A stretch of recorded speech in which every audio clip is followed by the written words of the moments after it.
Hello and welcome to the Listening Post's unboxing channel on YouTube.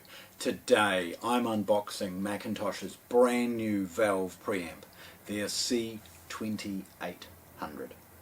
Now the C2800 of course is replacing their C2700. If you happen to want to look at its unboxing video, it's up there. The 2800 takes everything that McIntosh has developed for their stunning reference quality valve preamp and added a significant list of feature sets to provide the end user with an amazing array of truly valuable performance-based features. You're going to see how much investment McIntosh has done in the internal topography of this product to give essentially you, the end user, a stunning, flexible outcome. On top of the 9 analog inputs and 7 digital inputs, 2 of which are phono preamps, but again touching on some of these features. The phono preamp of the previous model used to be either moving magnet or moving coil, so that you had to have one of each. This one you can completely set it up to be either or. So if you've got 2 turntables or 2 arms or 2 moving coils or whatever, or maybe a moving coil that you then update to a moving magnet, it doesn't matter. Change it at will. It's all in the setup. It's all so flexible. It's amazing. Right, let's have a look at this beautiful new beast. Firstly, let's be honest, as always, the packaging for McIntosh products is utterly stunning. Factory sealed closed. We've got serial and model information on all 4 sides, and as far as opening this, really straightforward. It's a craft knife across the packing tape, lift it right across the top and we're in. McIntosh prides itself with all of its better products on a 2-box system, where we see an inner and an outer box held in place with a closed cell foam suspending each product. So give me a second and I'll lift it out.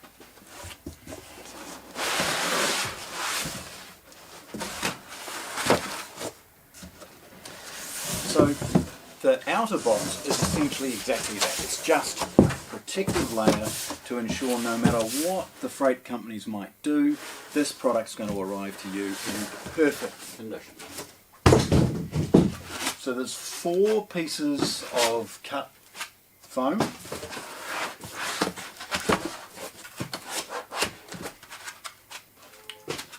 Which reveals the inner box, which is perhaps a better reflection of the physical size of this new unit.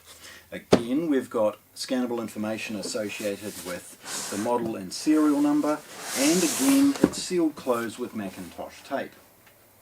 The process for opening this one is really straightforward. A couple of nicks at the top, and then a simple enough cut along the McIntosh tape at the front. Opening it at this point is really straightforward, and we start to see some of the inner packaging associated with the care that McIntosh has added to ensure again it arrives to you in one piece. The first thing to take out is McIntosh's comprehensive colour brochure and manual. Now, the manual goes into all of the new features, and again we're going to touch on just some of them today.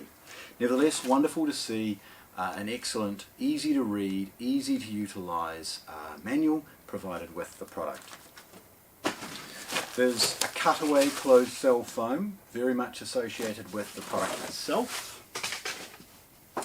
At the back we've got a good quality New Zealand IEC power cord. It's a bulkier cable than perhaps you might see in other products, and it's got a very firm fit of the 3-pin power plug. We then see the McIntosh remote control. It has its own little closed cell bag, taped closed, and getting access to that's pretty straightforward.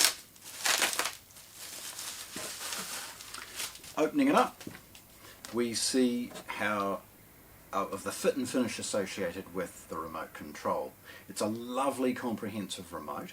It's a system remote, so if you invest in the control cabling between the preamp and other devices, then it will also control CD players, transports, all of those types of things off the one remote.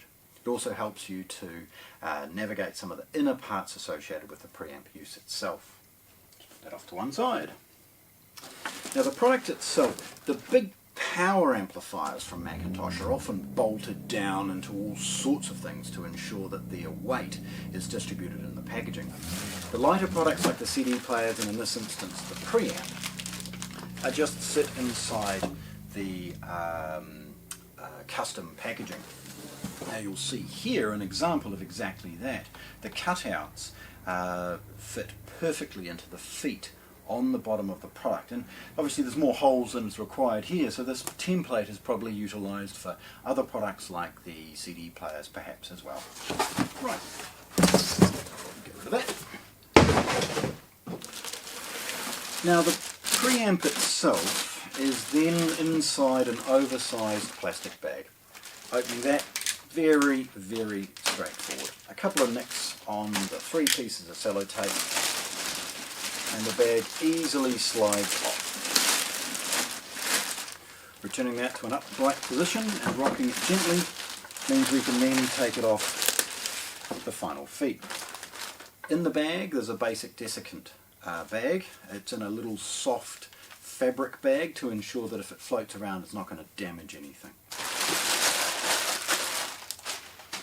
And then we have the product for the very first time. It's got a beautiful front panel.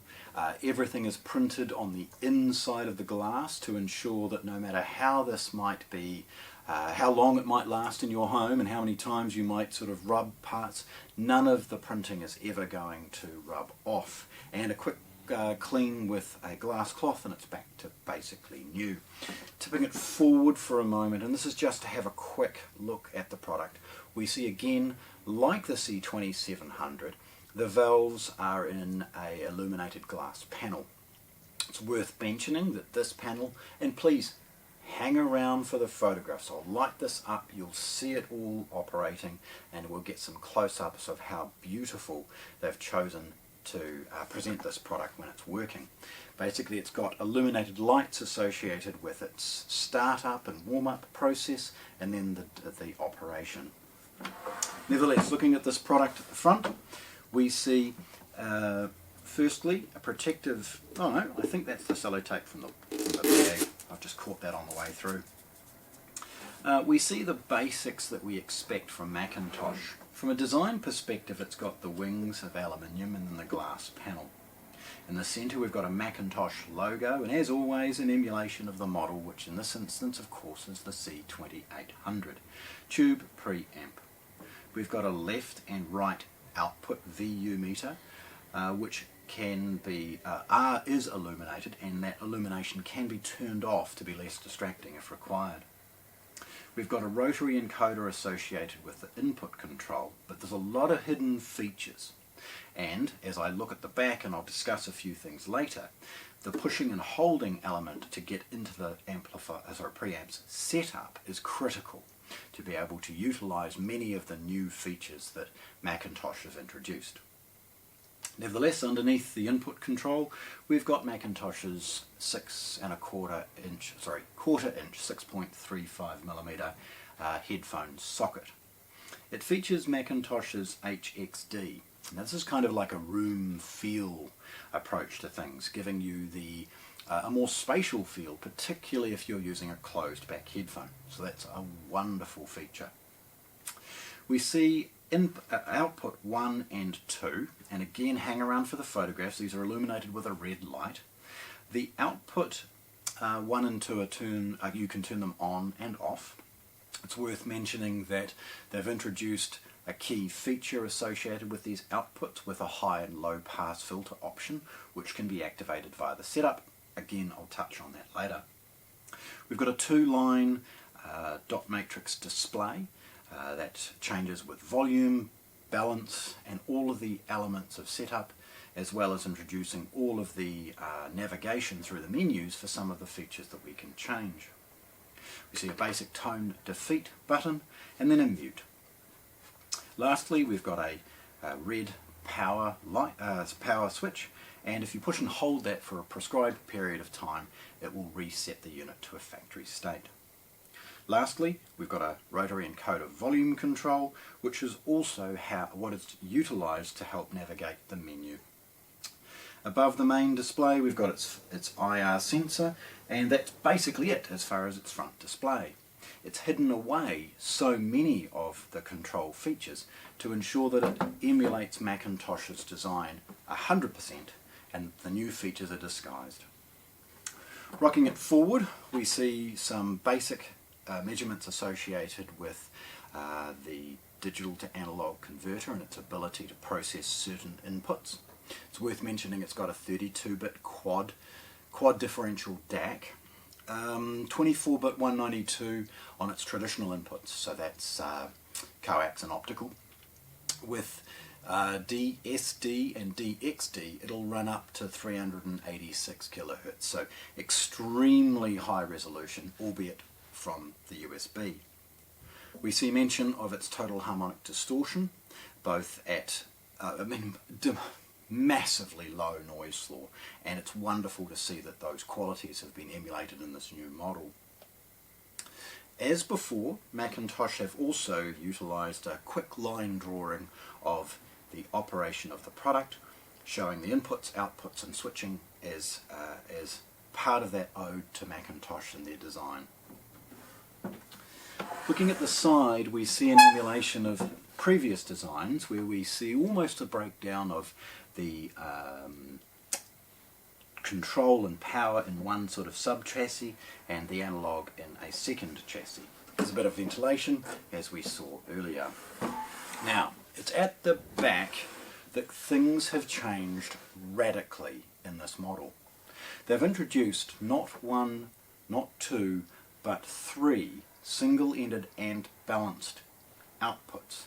These can all be utilised and set up with the setup process to be utilised as the main sort of fixed output with a simple switched second area, or a high pass utilising a frequency response curve that you can adjust for large speakers that may require bi-amping. You may have a more modest, perhaps valve amplifier running the tops, and a large solid state amplifier running the bottom of a speaker. So the high and low pass allows for that. And there's trim on these outputs to ensure that the volume is always kept even, and that there's no issue with perhaps a wattage mismatch that will commonly occur as people look to add large power amplifiers for a heavy dynamic load at the base.